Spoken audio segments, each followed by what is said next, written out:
All right. So today on NewbieVeT, got a special guest. We got that boy Maine. There we go. What's going on, King? I'm Chilling, just man. finding out your name, Maine. Out of all you, that's wild. Yeah. I told you the Bobby. I keep the Bobby just because my daughter.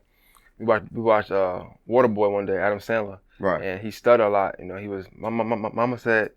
So she said, Dad, he talk like you. So I just kept the name, and then like people be calling me Bobby. For a long time, I'd be like, hey, my name Maine, but now I just be like, I be embracing it. All right, Bobby. So you always had a stutter problem, like since growing up, or You know what? Nah, he probably gonna watch it. My man, when I was younger, we used to joke on when I was the friend that stuttered. And I don't know what happened. I just started stuttering. Like I never was stuttering until I maybe 10. For real. So I joking on him a lot. We was like, teasing stuttering and stuff. And then I don't know, like God said, I got something for you. You know what I'm saying? That's your payback. I ain't lost a cent. So that's the karma. Dang. Okay. So man, let's get into it, man. So you originally from Brooklyn, New York? Yeah. Okay. Born and raised. So how was it like, for you growing up in Brooklyn? It was cool. I mean, it's rough, of course. Brooklyn is rough. It's definitely it's a tale of two tales because like to me it's the most beautiful place in the world. Right. But at the same time, it's like the ugliest place in the world too. At the same time, so it was rough. But I had a strong mom. You know what I'm saying? And she ain't raised no sucker, so we was good to go. You know oh yeah. You can't raise no sucker up in New York. Nah. It's suckers everywhere. Like Yeah. That's the thing I like about being from there. Cause people, when I remember coming down here, people like, yo, you from Brooklyn? You ever see somebody die? You ever see somebody get shot? You know, you trying to answer them questions anyway. You know what I'm saying? It's really weird, but you can see that anywhere. Right. Yeah. You know, I've seen it here. I've seen it there, so you can see it anywhere. Yeah. Don't matter. Right. Yeah. But because of media and just art, they've gave Brooklyn and New York this name. So they only think they seeing stuff from the movies. You know, you got your straight up Brooklyn, your Crooklands, your Juice, your Spike Lee joints. All that. Yeah. But all that is true. It's true. You know, it's true. Yeah. But it's rough. It's definitely rough. Yeah. Only the strong survive. I definitely say that. Yeah, big fat. So but it also teaches you how to hustle too over there, because like just on the strip, man, people selling everything. Yeah.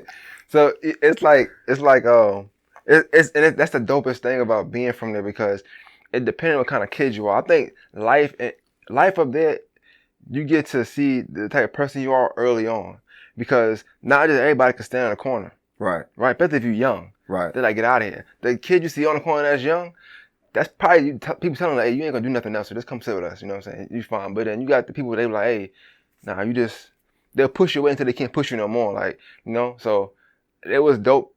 It's no pun intended. It was dope. Yeah. It was crazy to see that though. Like just seeing the drug sales and I've seen people go from like being regular, like me and you just talking regular, and then beautiful women, you know what I'm saying? Then they just be crackheads. Like it was this lady that lived across the street from me.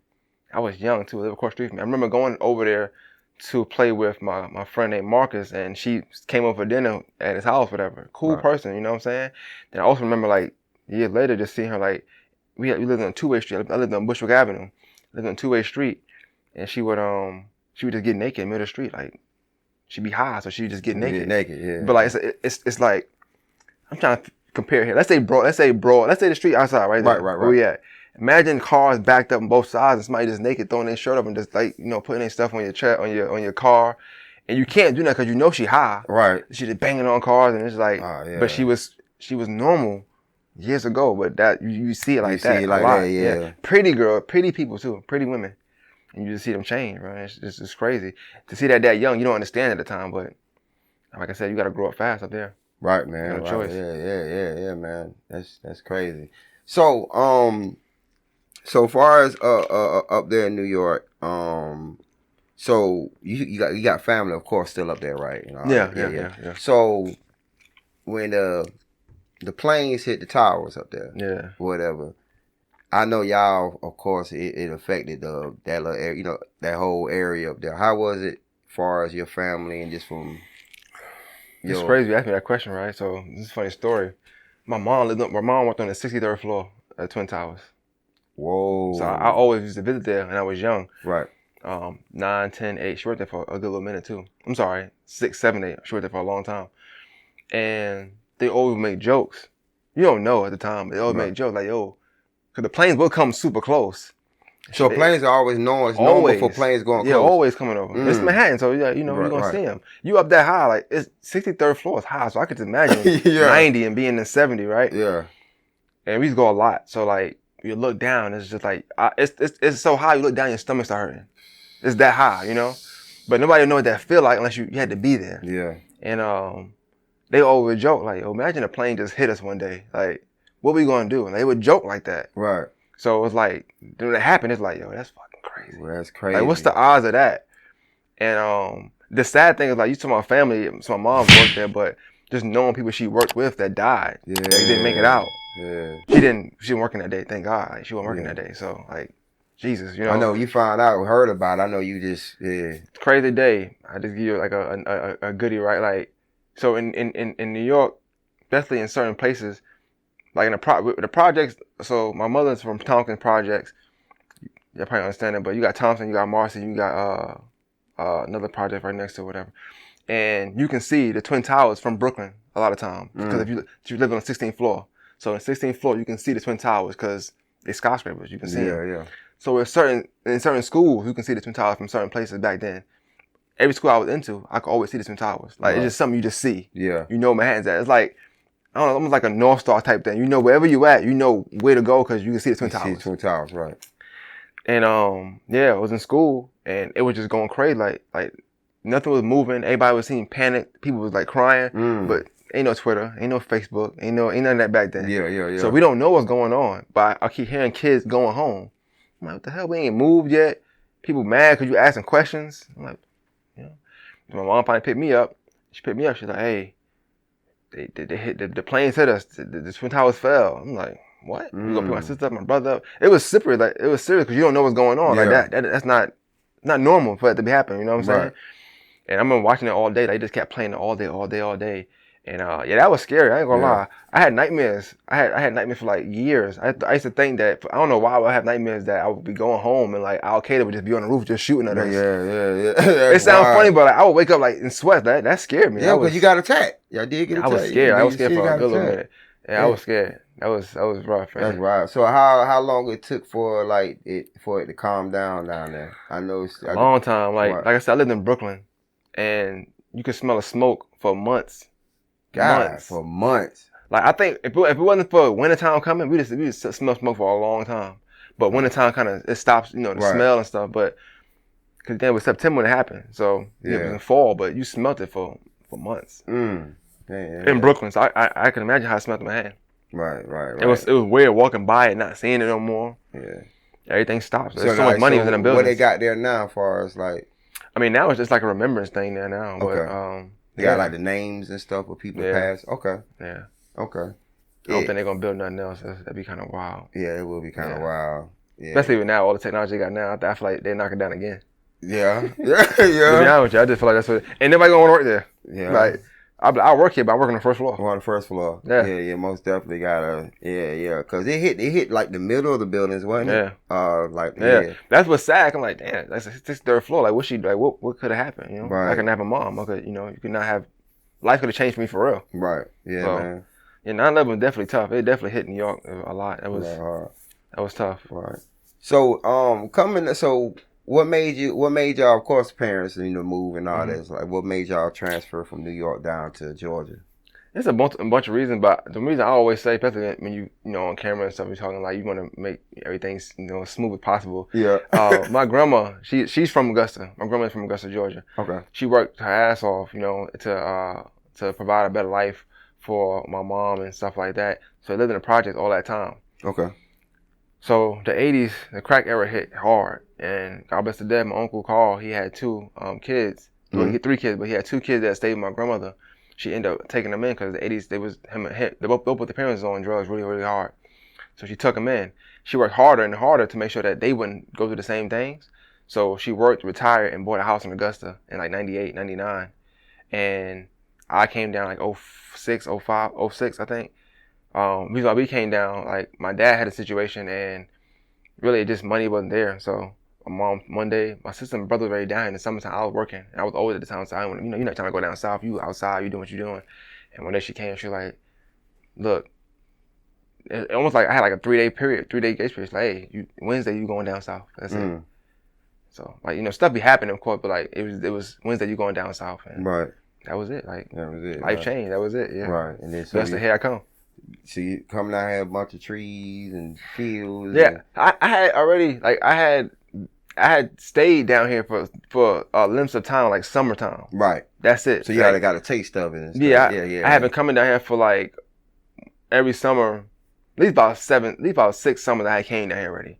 So you know, cause my family down. So but it's different from staying a week, even staying a month or 2, even a month, 2 months. Like I always got homesick. Right. Life, like you know, like that was. But like, so much stuff was going. Like it's so much stuff. Like I told you off here, like you just wanted a fresh start. Right. Recreate yourself. You know, what they said, rebranding. You just want to rebrand. Right. Like you know, like it was fine. It's a lot of stuff I didn't like about New York. Like you could, no matter how clean you are, you know, in the wintertime you get mice. You get roaches. Like they have to go somewhere. Mice have to go somewhere. They trying to go with warm. Yeah. Mice coming through your stove, under your stove and stuff. Like it was time I hated going home. I hated going home. Like when nobody was gonna be there, because the less noises make, the mice is coming out. They don't hear the noise, they're coming out. When there's traffic in the house, you good to go. So going home, like getting older and coming home, like, it's crazy. You can not be scared of the biggest outside, the biggest gun outside, the biggest person outside. I ain't fuck with the mice. I wasn't me. I would buy or steal. I don't care. Mouse traps. I'm throwing them everywhere. You know what I'm saying? I'm any corners I see. If I see them in, paper everywhere. I'm trying to tell you, I don't mess around. Man, I even hear some scratching. Trying to get up. That's a wrap. Trying to get up. That's a wrap. So basically, moving down to Augusta was pretty easy to adapt because moving somewhere fast, the drop kind of slow. It's kind of easy to adapt faster for you, was it? Yeah, it was. But that's why I feel how I feel sometimes about down here. Like it's just so beautiful. Like if you come from certain things, like you appreciate other things a lot. And I just appreciated the sun, the smell. I don't like cutting grass. I ain't gonna lie about that. But, the smell of the grass is cool. You know what I'm saying? The smell of the grass is cool. But for me, I appreciated like just having central air. That's like you don't have that in New York. Central air. I had ACs and fans all my life. Right. So central air, central heat. Right. Like I said, no cockroaches in it. Well, now they all around, but at the time, no cockroaches, no mice. That's my first winter with like no mice. No mice, right. So that first winter was like a breeze. Yeah. I wake up, I can go to any room. You know what I'm saying? Turn the light on. Like I said, you get the light on sometimes because like you turn the light on, you start scattering. Yeah, for real. So I loved it. And then my grandma, like I loved her, and we really got really, really close. And so it was dope. She let you do nothing. You know what I'm saying? You know how grandma is. No, I'll wash your clothes. No, I'm gonna do that. I'll make this. I get it. So had it good. Had laid out. So when you came down here, you went to Butler. Yeah, I went to Butler when I first came down. Yeah. Okay. How was that for you? I liked Butler. Like I said, it was new. 'Cause my first day, like I hate to say it, it's gonna sound racist, but I seen some white kids and stuff, right? Yeah. And I might have went to school maybe my whole life, no lie, before I came to Butler, maybe 5 white kids in my life. In total, like all my grades, 5 white kids. Yeah. It's a melting pot up there, but they not in that melting pot up there. Yeah. You got Jamaicans, you got Haitians, you got Puerto Ricans, you know what I'm saying? You got Colombians, Asians maybe even, you know what I'm saying? All Hispanics. That's all. So all the whites mostly were Manhattan and now they're everywhere, but at the time, it's Manhattan. At that time. Manhattan. You got the Italians that's in like Bensonhurst, Brooklyn. They all got their own areas sometimes too. Yeah, that's true. When I came down here, I was like, then I'm seeing them in like Gothic clothes. I'm like, hold up, this is like a Disney movie because like you got. I was in the lunchroom. I'm like, yo, you got. I see the fake tough guys over here. Tough guys. Okay, I see some street guys here. Okay, that's down here. Okay, cool. Live in houses, but whatever. Then you got the Gothic kids over here. Gothic kids. You got the cheerleaders. I'm like, the athletes. It's a Disney movie. Yeah. The jocks. The jocks. Oh, they got jocks. Yeah. I ain't never seen that in school. And they got on the stereotype Leatherman jackets. Yeah, they had that. They had them. Shout out to my guy Reggie Middleton. He had it. Reggie Middleton. Shout out Reggie came from there. Yeah, I went to school with him, and quick story about him is funny. Like when I came down, they was like, that's a star. And I looked at Reggie. I'm like, I don't see it, bro. And I saw him play one day. I was like, oh yeah, this is him. Yeah. Yeah. Reggie, I really didn't see that. I'm like, ain't no way. Saw him play. I was like, damn. He got it. He got it. Oh yeah. Oh yeah. It's a lot of Reggie and there's a couple other people down here that got some skills, man. Yeah, you know. It's definitely a talented area. Like I say that. Man, it is. And I like that. I don't look at where I'm from. Like, oh, I'm from here, so I'm better than or this. I always thought that down here had a lot of immensely talented people in just all areas, whether it's arts, sports, anything. Anything. You know, just smart. It was smart people down here, so all that type of stuff. Yeah. It's a lot of times. It's the second largest city in Augusta. In Georgia. So it's like Augusta. So it's like it's a lot of talent. A lot of talent down this way. Yeah.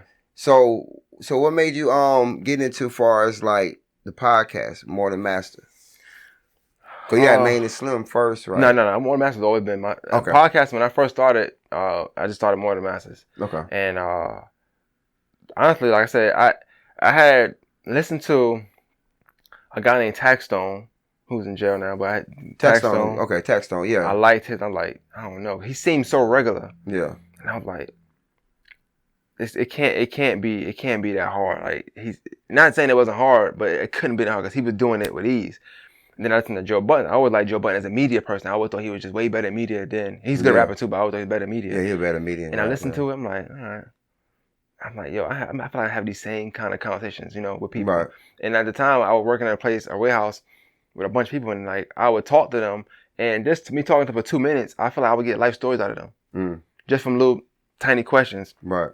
I'd be like, you know, such and such was a model, such and such had said her husband abused her. I didn't ask her that, but me asking 1 or 2 questions then led to that. But they don't know me, but they getting accustomed enough to tell me them kind of things. I was like, I think I want to try this, bro. Like, I think I want to try it. I feel like I can make good conversation. I want to try it. Yeah. I went on a limb. I went and bought mad equipment. Didn't know what I was doing at the time. Podcast wasn't a thing. Right. Yeah, you had a few, but it wasn't the thing. It wasn't a thing at the time. Wasn't no podcast for dummies. Wasn't nobody to meet a big homie. Hey, what should I do with Mike to get? I had to try everything and I don't make a lot of money. I just bought a laptop, bought a whole new laptop, bought 1 microphone. I didn't buy a mixer. That was it. That's all I had. And I quickly found out, okay, cool. I don't want to be that close to men talking, so I'm gonna get me a mixer and some microphone so we can kind of, you know, have some space. So, yeah. Right. So that's what started, just me talking at work and listening to a few other podcasts. Man. That's dope, man. That's dope, man.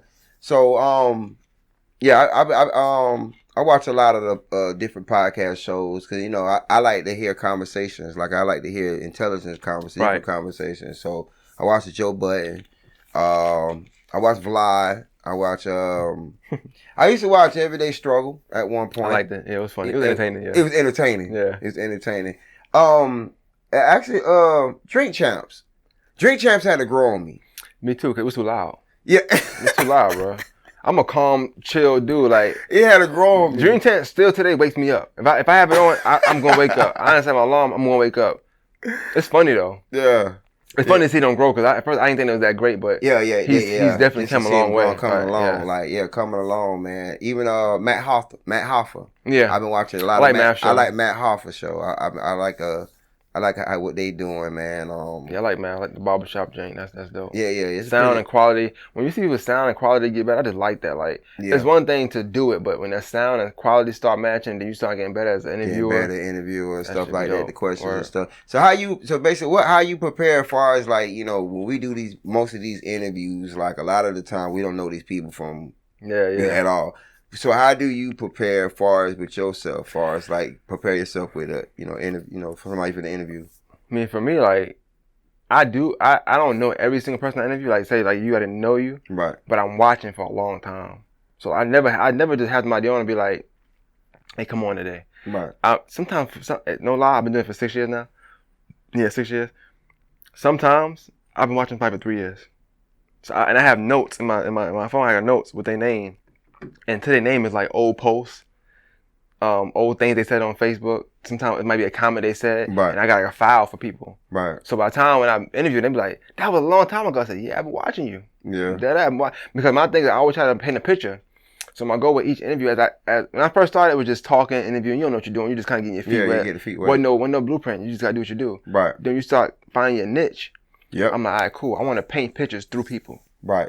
And I start using each person to paint a picture of what Augusta's like through them. Whether I get your history, you know what I'm saying? You're not necessarily you're not from Augusta, but when I interviewed you, you migrate to Augusta tells my story and tell your story. Cause we not from here, right? But we come here and we get it done here. Get it done. Right, exactly. So like that's the picture that's painted. People don't see that at the time, but when you go through my guests and you go through my list, you can't really say I don't know what Augusta's about. At least the side I'm from, right? The side I know. You know what I'm saying? Right. I ain't got a lot of white guests on there, but I'll get there eventually. You know what I'm saying? I'm gonna get there eventually. But right now, I'm doing my people, and that's the goal for you to go to that page and feel like, oh, okay, more than masters. What else? And that's what else we got. We got Reggie Middleton. We got you. We got this person. We got that person. We got this business owner. We got this teacher. We got this person that got autism. We got these kids that play sports. Like I want it to be a melting pot. I'm gonna bring Brooklyn to Augusta. Right. And I felt like Augusta had this thing where they wasn't proud of where they was from. Like everybody want to go to Atlanta. Everybody want to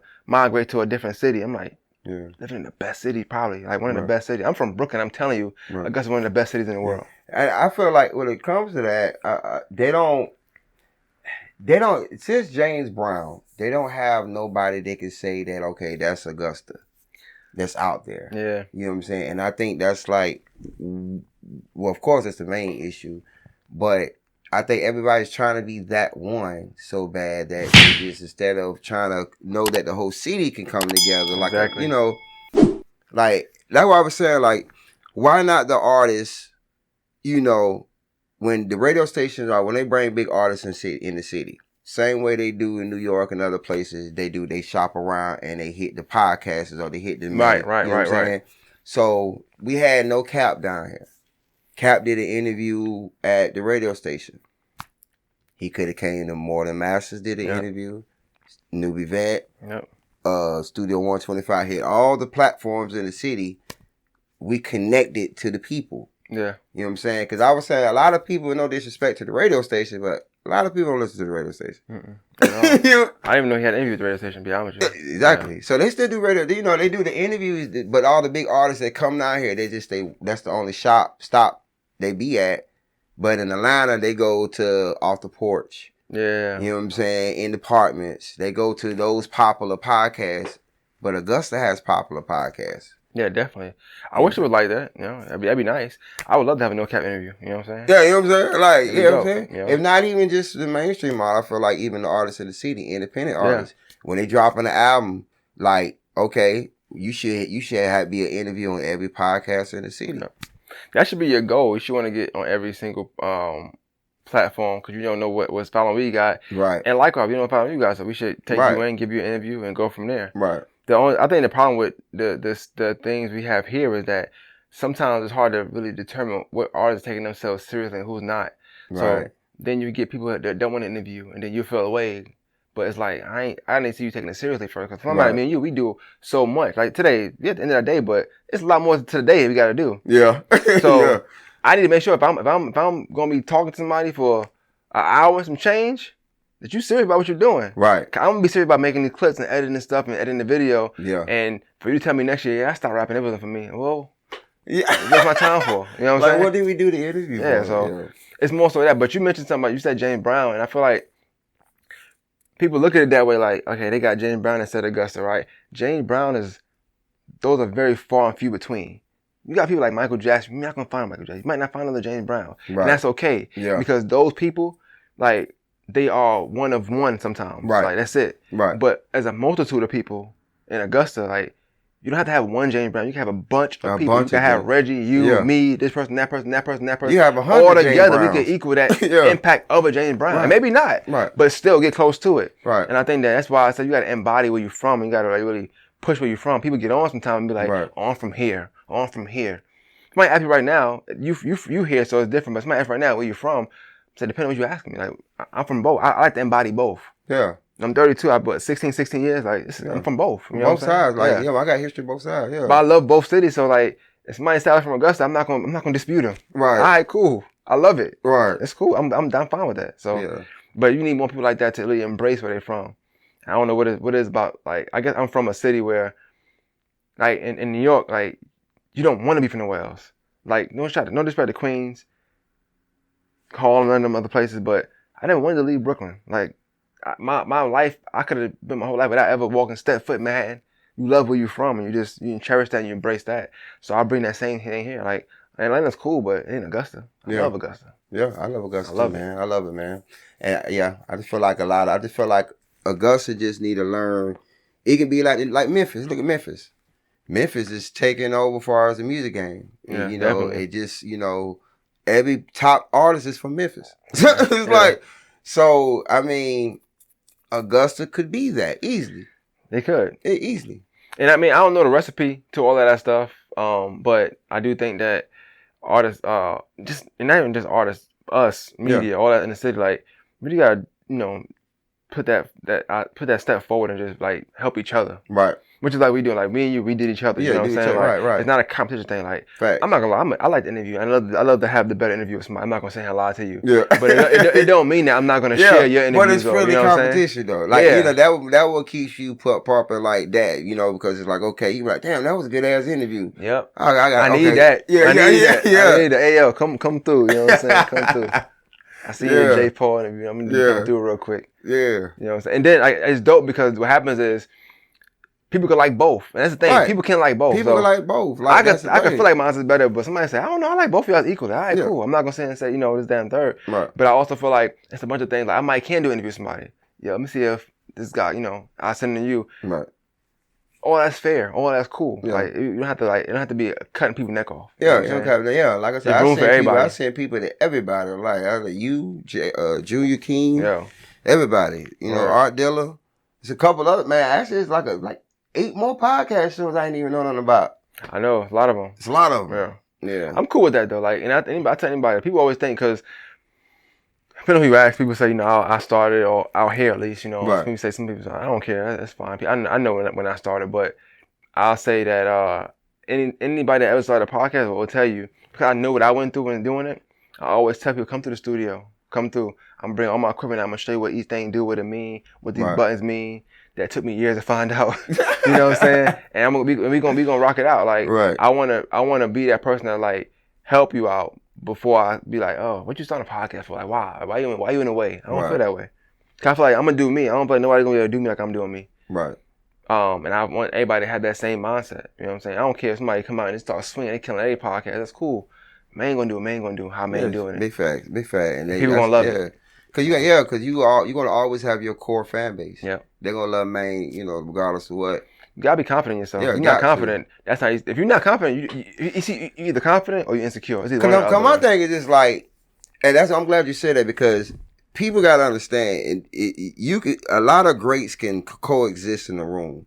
I look at the We Are the World music video. I look at that. How you can get Michael Jackson, Diana Ross, Lionel Richie, all these greats, Stevie, Ray Charles, all these like egotistic people in one room for just to do one track.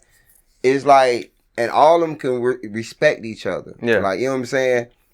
Because, and all of them great in their own way. And they all have their own core fan bases. Millions of fans that love them, and love them all at the same time too. So I feel like, you know, More Than Masters can have 2 million fans. NewbieVeT can have 2 million fans. And they could be 2 totally different fans. That's how big the world is. Yeah. You know what I'm saying? So I totally agree with you on that, man. So, but yeah, so Maine&Slim, so that came after More Than Masters, right? Yeah, that came from, like I said, Slim. Shout out to Slim, man. We reached out to each other. I can't say who reached out to who, but I was already doing it, and I think he had started. Now, naturally, when you start, you see who around who doing something. Like I said, at the time, I was one of the most consistent ones doing it. Right. So when we watched my live one time, and I was doing an interview, I was like, yo, let's get up. Cause I had been watching his stuff and seeing stuff. He subscribed to me, I subscribed to him. Let's get up. We did a podcast. Like I said, I've always been that person. I'm gonna do a podcast with you. If I got a bigger fan base at the time, I'm gonna put you on. Right. We go from there, and that's how we linked up. But we started doing things together here and there, one-offs, podcasts together, and we noticed when we did stuff together, it was easy because we both had the same drive for podcasting, same. You want to just have a good episode, right? And same conversational skills, and we was like, yo, we just gotta do our own thing. Like, we should do it. And I was already doing one Carlton Clay. I don't know if you wasn't. I didn't know you then, but I did one with Carlton Clay. It was called Fire and Ice. We did that for 2 years. He's a big fan of that. So I think he knew that. All right, I can also talk with Maine, because I'm watching him talk with Carlton, but you get 2 different versions of me. You know what I'm saying?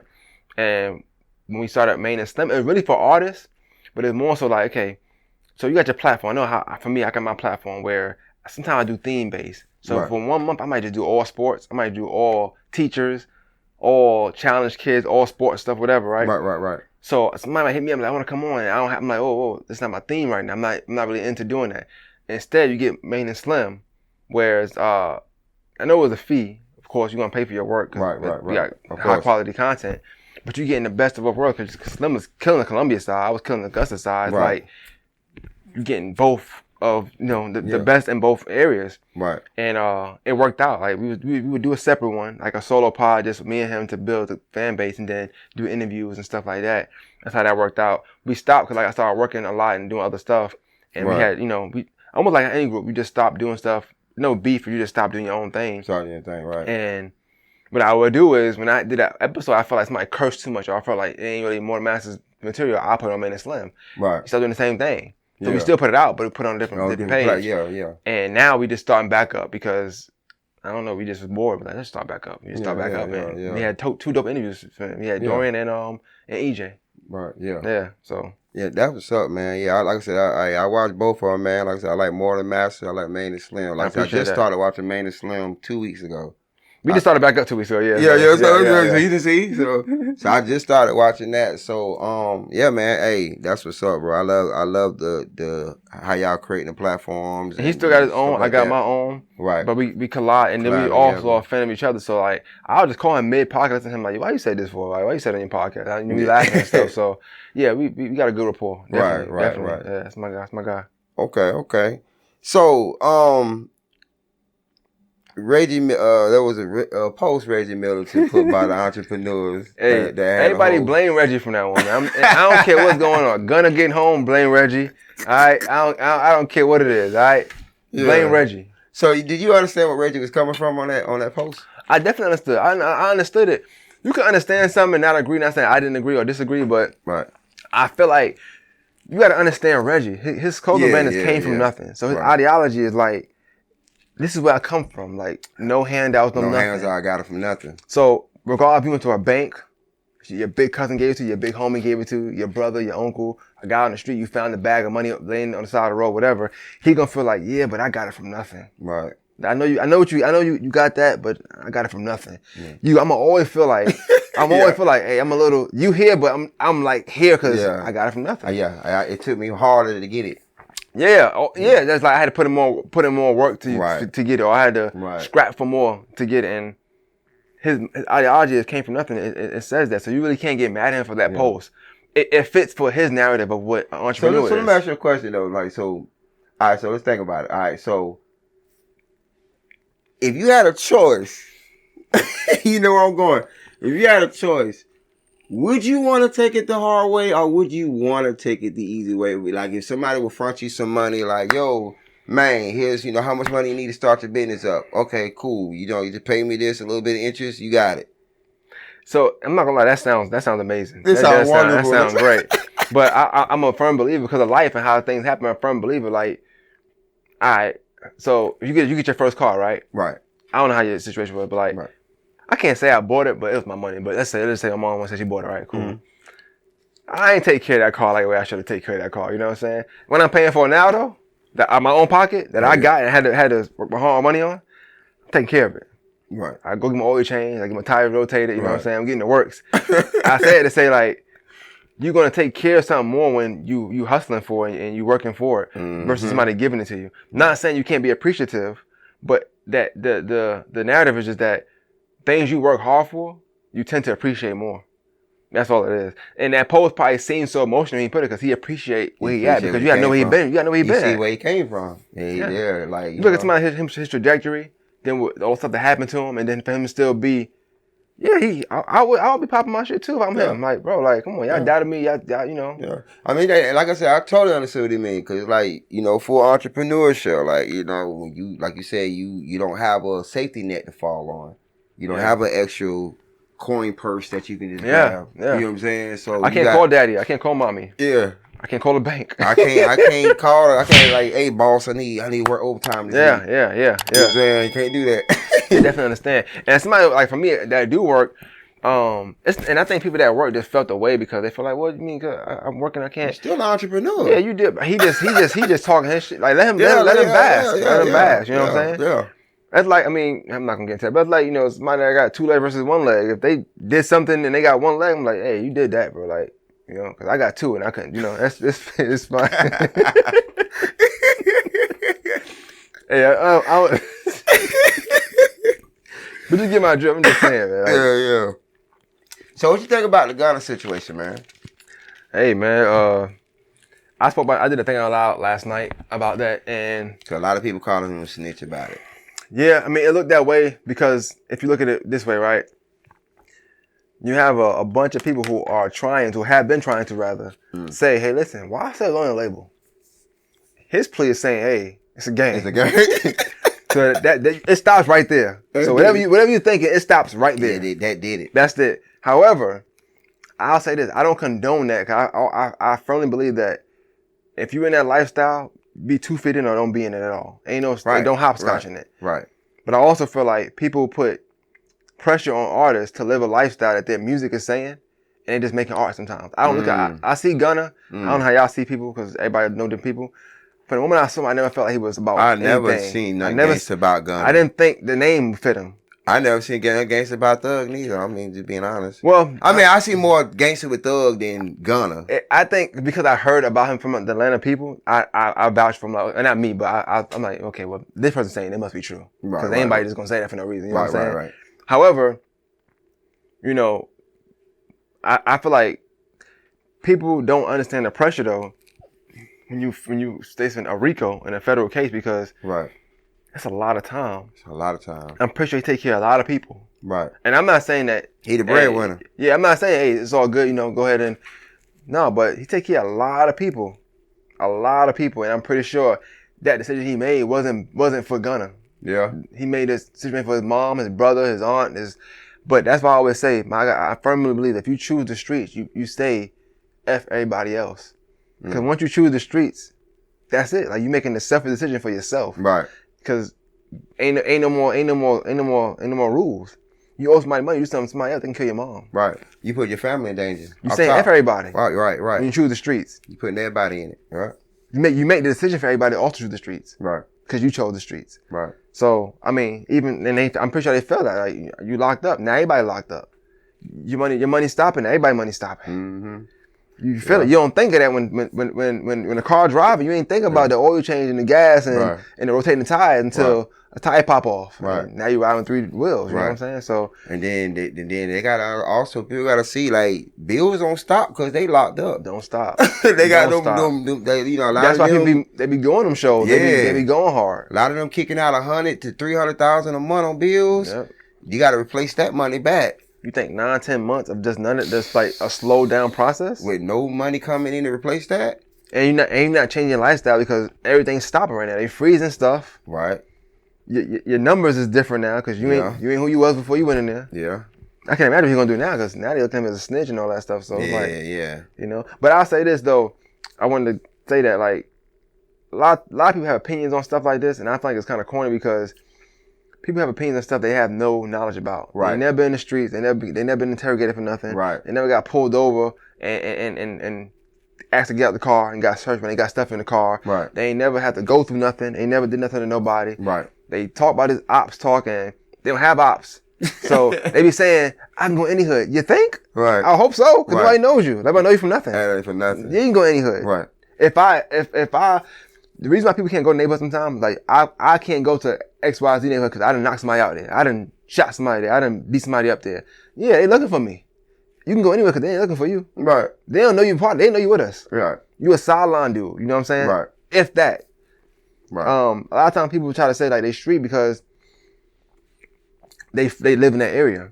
Now I could see and a lot of somebody say, yeah, I'm from this, man. I did this, that. I don't be talking like that. That's crazy. You know what I'm saying? I'm not gonna talk like that. Yeah. Even if I was, I ain't gonna talk like that. But the thing is, I know that anybody can be from the streets. You could be from Sunset or Southside. There's somebody right now living Southside that ain't tough at all. Right. They ain't gangster at all. Right. But they can say I live in Southside. Yeah. They just live on Southside. Yeah. Or who they father. Our father. Yeah, like that's That's the thing. Like your daddy is tough. Your daddy tough. You just you. Yeah. Yeah. I'm pretty sure he's sad about it, but you just you. Yeah. That's like T.I. son, King. Prime example. Prime example. Like your daddy put that work in. Like we watched you grow up on TV like Bow Wow. Like when did you have time to be gangster? Yeah, that's tough. I think it's tough, and that's tough that T.I. don't talk that way. Cause I know he would have done it if it was anybody else. You should tell your son. It's not you. Yeah. I ain't saying his son can't be tough. I ain't gonna say that. Yeah. You can be tough, but it's like he overdoing it. He's overdoing it. He's trying to make up for something else. Like he's trying to make up for the fact he's rich and live a good life. I don't know. So you think when they do that, you think they trying to follow suit? They got an image, because most high profile fathers, like Michael Jordan, for instance, his son sucked in basketball. They're not good. They're not great. They're not Michael Jordans. They're not a lot of things. At all. Nah. You know what I'm saying? They ain't Charlie Ward. They ain't Mike Bibby. They ain't nobody. They ain't none of that. I think LeBron's son's better than Michael Jordan's sons. Yeah, I seen a post the other day, and it said the G League in good hands. Hey, shout out to LeBron and them, man. I'm a big LeBron fan. But yeah, I feel the same way. Like, yeah. It said the G League in good hands. So you're a good Bron. You're a solid Bron fan. I love Bron. You fell in love with Bron in Cleveland or Miami or high school. His last couple years in Cleveland. Okay. Then him going to Miami. I became a Bron fan like the last few years before he went to Miami. Word. Yeah. That's why I was okay with it. Like, I saw the struggle. I saw what he was doing. Like, yeah, man. That's pretty tough, man. People they don't sports ain't no joke, but it's hard to you ever carry something like by yourself, but you got people around you. you ever carry somebody like, hey, y'all helping me? That's tough. It's hard. Tough, cause you like think of the teams like back then, like he carried some. Compared to the teams Celtics, he got now, nobody's gonna beat the Celtics. Nobody beating the Celtics. Come on, come on. The only one that probably has a chance against the Celtics in the East, Milwaukee. Yeah, and that's Giannis got to go to when he beat Phoenix. He got to go to that. Yeah, the East is I don't know, but Giannis is sometime. Very. But as a LeBron fan. I mean, he can work on that. He can change that, though. Because they said the same about LeBron sometimes. I never felt like that, but they said the same thing about LeBron. Yeah. But, two different people, definitely. Yeah, I think like LeBron, like, he can go about a good 3 more years. 2, 3. LeBron is one-on-one. Like, LeBron is that James Brown, Michael Jackson, Michael Jordan, whatever, Yeah. One-on-one. You never gonna see another player, I think, go through the stuff he went through, overcome the stuff he overcome, be the champion he became, all while being super positive the whole time. Like, he has no scandals. The worst thing somebody can say about him, he went to another team. That's crazy. Right. You know how many players, God bless the dead, Kobe, he had the whole case. I was just about to say Kobe. Like, why you, that's one thing about Kobe. Why do they put LeBron over Kobe to you? Okay, I had this conversation today, I swear to God. It's like this, man. Or yesterday, one of them. It's like this. Steph Curry, he's a good shooter, right? Mm-hmm. All right, that's about it. I'm not saying he can't dribble. He can dribble. Mm-hmm. Cool. You're getting that from him. Kobe, he's a good scorer. He can score. Good scorer. He ain't gonna pass the damn ball, but he can score. Wasn't a great passer. Ain't nobody ever getting scared saying, "Oh shit, Kobe guarded me tonight." Nobody ever said that. Like, he was a good defender though. I didn't say he was bad. Yeah, he wasn't bad. He wasn't LeBron though. He was all first team defense. But I think when I'm saying LeBron, I'm talking about like LeBron can guard all 5 positions. Kobe wouldn't be guarding Tony Parker. No. Not in the finals. He wouldn't be guarding no center neither. At all. Yeah. So, and I say it to say LeBron does so many things great, well. Kobe does scoring well. All right, so you do scoring. They don't average off too far from each other. Yeah. And then LeBron does everything else he does great. Rebounding, great. Assists, great. Steals, great. Court vision, great. Team player, great. Off the floor, great. Reading the floor, great. Like, everything he does is great. Like, multiple categories. So I wouldn't like say you, for instance, right? I wouldn't compare a photographer just to you. Right. Okay, you take pictures great. You take pictures great. Right. All right, he does this. He interviews. He does this. He edits videos. He writes music. He writes scripts. He has a studio. Like, you doing way more things. Like, why would I compare them to you? Right. You do one thing good. Gotcha. No offense to Kobe. I'm just saying, like, he's a good scorer. Yeah. All-time scorer. Yeah. But even then, LeBron is passing him on that. So like, you know, it's like, what can you do? He passed him in a lot of rebounds and when all said and done, I don't think anybody ever gonna do what LeBron did. Yeah. You got your longevity, the body control, the money you spend on your body. Get his body better. Yeah, get your body look at all the. Cause if you compare all the the stars we have left that's been 10 years or more, you got Paul George, Paul George body. He's came in late in the league too. Since the leg, he doing pretty good. Kawhi Leonard, trash. Yeah, horrible body. Anthony Davis, trash. This man can step on a nickel, he break his ankle. It's a wrap. Yeah, nickel you have for 5 months. I ain't never knew this man was this fragile in my life. Him and Kyrie. Yeah, they gotta stop. They don't celebrate when he scores. Like, hey, just leave him alone. That's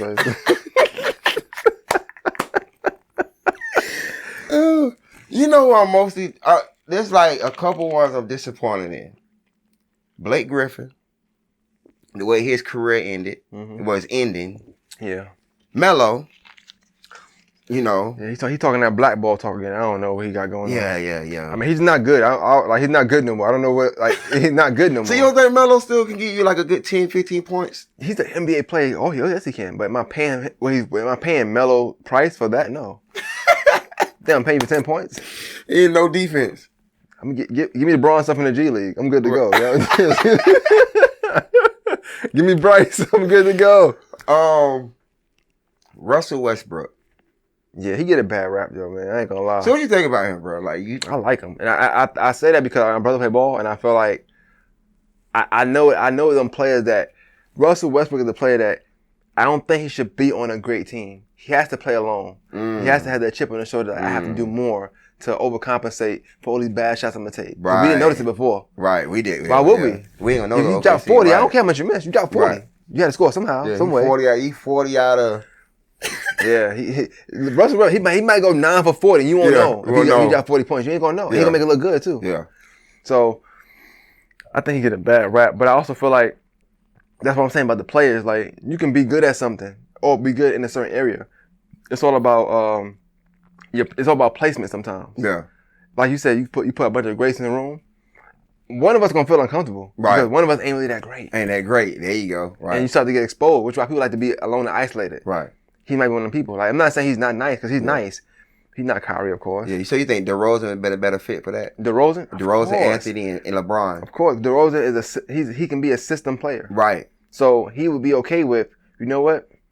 What you need me to do? Just shoot. Yeah. Spot up. I will do that. Because at one part of the year, he had an MVP going on last year. Yeah. DeRozan. Yeah. DeRozan with Chicago. Well, he'll never win MVP in Chicago. I'm gonna tell you that right now. Uh-huh. He never won MVP in Chicago. Oh no. No player gonna win MVP in Chicago. Besides Rose. But after that, that's even that was I'm not saying he shouldn't won it. Yeah. I like Rose. Who he won that over that year? Braun to me. It was Braun over that year, wasn't it? They were mad at Braun. They were mad at him. To be honest with you. But Derrick Rose had a phenomenal year. But they were mad at Braun. Yeah, he did. He got injured I think the same year he got the MVP.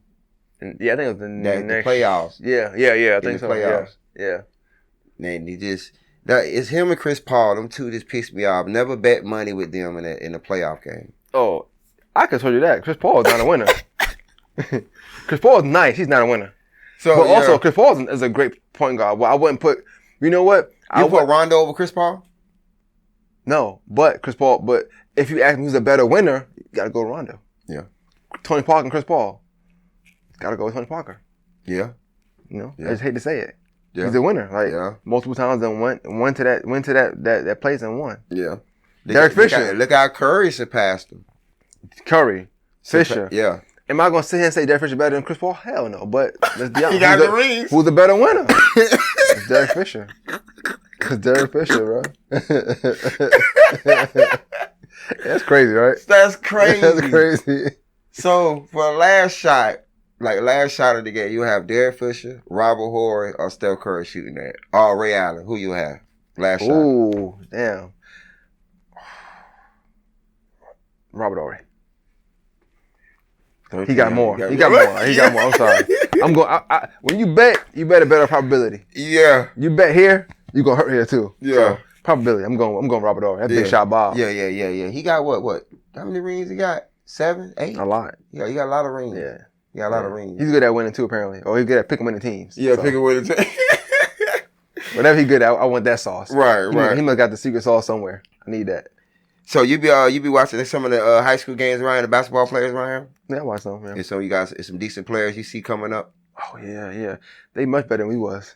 They play grown men. Yeah, they dunking and stuff. Couldn't be my era. I've been fighting because you're not dunking on me. I'm sorry. Oh, man. But they nice. These kids is nice. Right. They nice so young, too, and so early. Like, so damn big. Yeah. I don't know what's in the water, but they bigger. They look like men. Right. They built like men. That's crazy. Some good players, though. Some awesome players. So, man, so far as Augusta, man, what do you feel like what are some things that Augusta needs, to try to bring some more economics here, like some more finances here as far as sports, as far as the city? Because, we need more, I say we need more attractions and more things that bring people here, that make them want to come to Augusta besides the Masters, once a year. Yeah. And, we got Iron Man too. I just found out about that. But I don't hear people like, hey, we're going to go see a bunch of strong men. Iron Man? What that mean? Basically like it's a big weightlifting contest they have down here. It's supposed to be huge. That's an attraction? A bunch of men lifting weights? That's what Yeah, you gotta cut me out. Yeah. I ain't gonna be there. It's G-strings. Oh, you bullshit. you dead ass?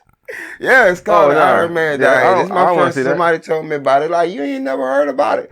No. I'm happy. I'm happy not to. Yeah. Iron Man. Iron cheeks. That's like one thing I could never get into, like wrestling. Me neither. Like, I liked it for like 6 months and then I couldn't do it no more. Yeah. The Rock, Triple H, all of them. Rock, Triple H. I like it with the Raw era. Yeah, I just couldn't. Cold and all I didn't have cable, so I ain't gonna watch Raw. I had to watch SmackDown, but I couldn't have cable, man. Shit was getting rough. Oh, man. I knew something was up then.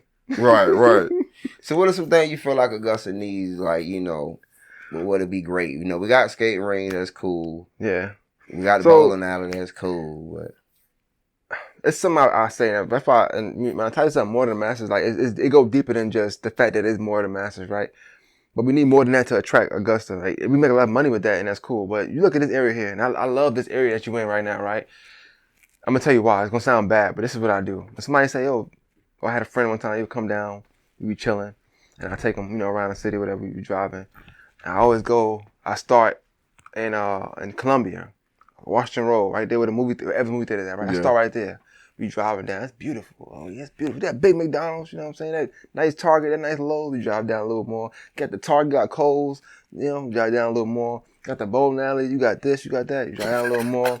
This is where the Masters at. We got this Kroger over here. We got that. I drive down a little more. Now we in the fucking Wire. It look like Baltimore up there. You know what I'm saying? It look like the Wire up there. You got all them vacant houses just on top of each other. And I'm like, well, we in Augusta now. You know what I'm saying? Lake Olmsted, drive down a little more. It's the Dollar General. We in Augusta. We here. We here. You see people standing down, sitting in carts. Sitting in carts. Like homeless poverty. people. Just poverty. Broken houses. Most time you driving, motherfuckers are locking the door. I don't, but you feel it. Right.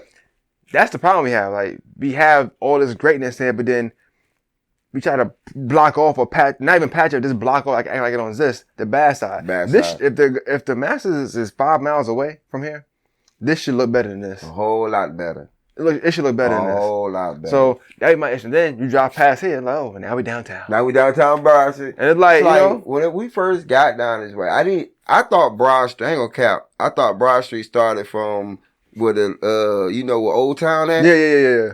And 13, that's it. It should. That's it. They should stop it right there. This shouldn't be Broad Street. It's not broad at all. Shit is not broad at all.